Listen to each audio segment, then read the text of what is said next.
So let me show you the solution here.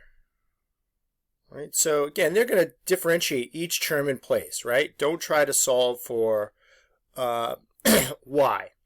So sine of xy is cosine of xy, but then notice there's that product rule piece that I showed everybody. Okay, there's that product rule piece, right? The 1 times the y plus x times dy dx or y prime.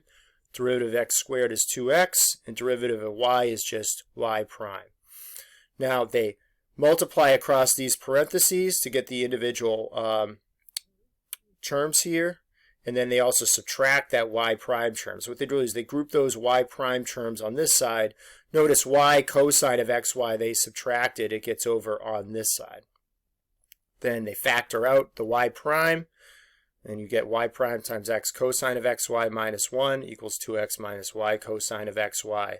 And then they divide each side by this factor here to get y prime by itself here on this side. Okay, and that's our final derivative in xy.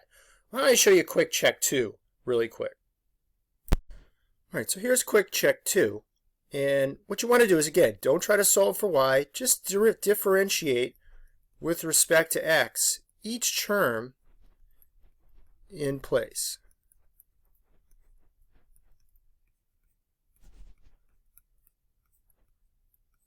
All right, that's all we want to do. Don't try to rearrange that formula at all. So derivative with respect to x of x, that would just be 1.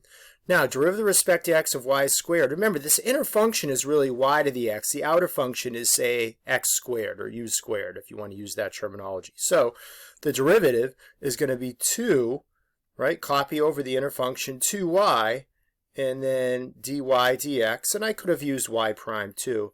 And then the derivative with respect to x of 3 is 0. So now to solve for this, right, we get minus 2y dy dx equals minus 1. Then I'll divide each side by minus 2y. So, and again, these will really cancel out. So what we're left with is dy dx equals minus 1 over 2y. So notice with this particular relation, we actually don't even have an x component. All right, very often you do. In this case, we would only need a y value to evaluate the derivative. All right, so let's look at slopes of tangent lines. Now again, I've tried to emphasize that this methodology really isn't any different than what we've done before. Finding the derivative may be a little trickier, and it will probably now involve x and y. So we'll need an x and y value both to plug into our expression to get the slope of the tangent line. But fundamentally, all right, the approach is the same. All right, so let's take a look at example 3. So in example 3, they give us find an equation of the line tangent to the curve x squared plus xy minus y cubed equals 7 at the point 3, 2. Now, if you plugged in x is 3, all right, and y is 2, you would see that this expression here on the left-hand side would equal 7. All right, so that point is on the curve. But let's look and see how we can solve this. Now, again, what we really want to do is find implicit differentiation, or find the derivative using implicit differentiation. So again, take the derivative with respect to x of each term in place. Don't try to solve for y.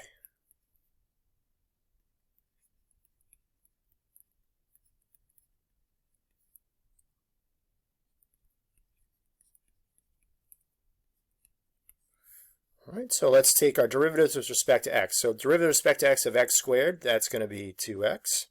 Now, derivative with respect to x of xy, that's really going to be a product rule problem, right? So we'll have 1 times y, then plus x. Now, derivative of y is dy dx. Again, I'm going to use y prime here because this example is a little more complicated. All right, so there's our little product rule for the middle term. And then this one, again, you think of the power rule. Y of x is the inner function. The outer function is, say, maybe x cubed. So the 3 comes out front. Copy over the inner function. 2 becomes 3. And then the derivative of the inner function y is y prime. And that will equal 0. So now we'll have a little bit of algebra to do. Right, so why don't we get all the terms individually, and then I'll show you how we can get to the final answer. Now, if you see these two terms, they have y prime. So I'm going to keep them on this side of the equation. So I'll just copy them there. And then, but we need to move 2x and y to the other side, so we'll subtract. And initially, we'll get that. Now here I want to factor out y prime.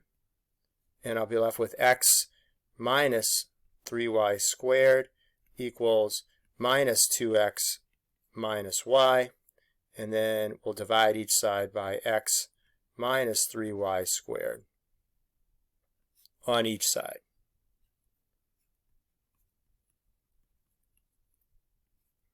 All right, so this is our derivative.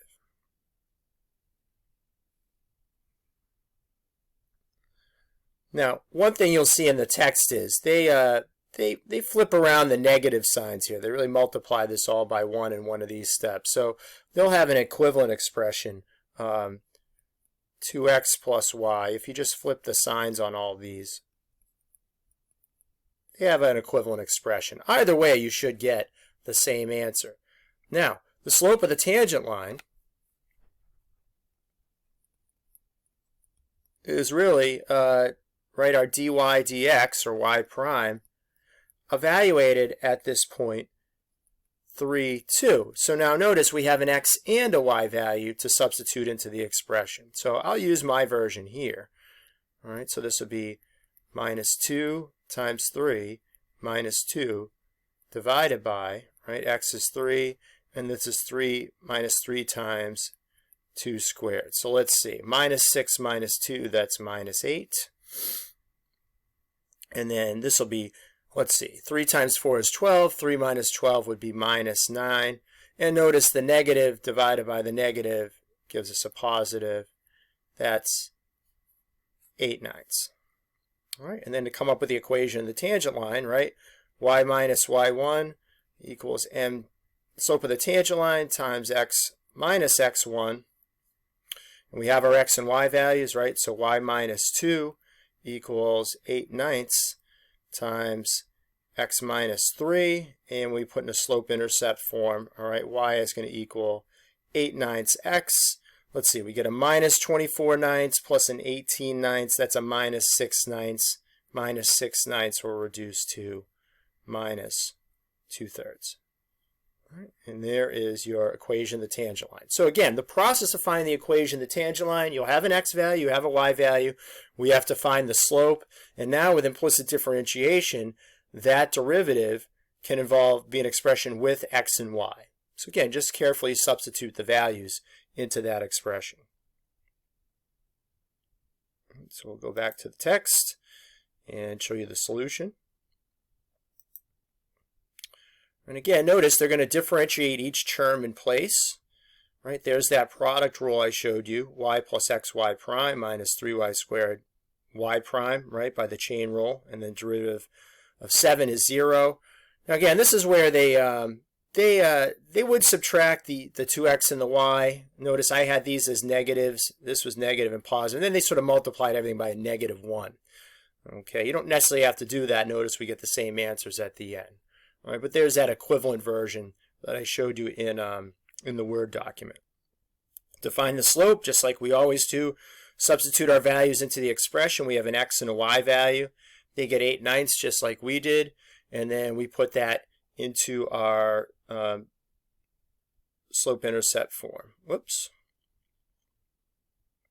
All right, so there's y equals 8/9 x minus 2/3. All right, and this is what the curve looks like, and at x equals 3, there's our slope of the tangent line. Or there's our tangent line. You could see it as generic positive slope. And our slope was 8/9. And that's how we find the equation of the tangent line at that point.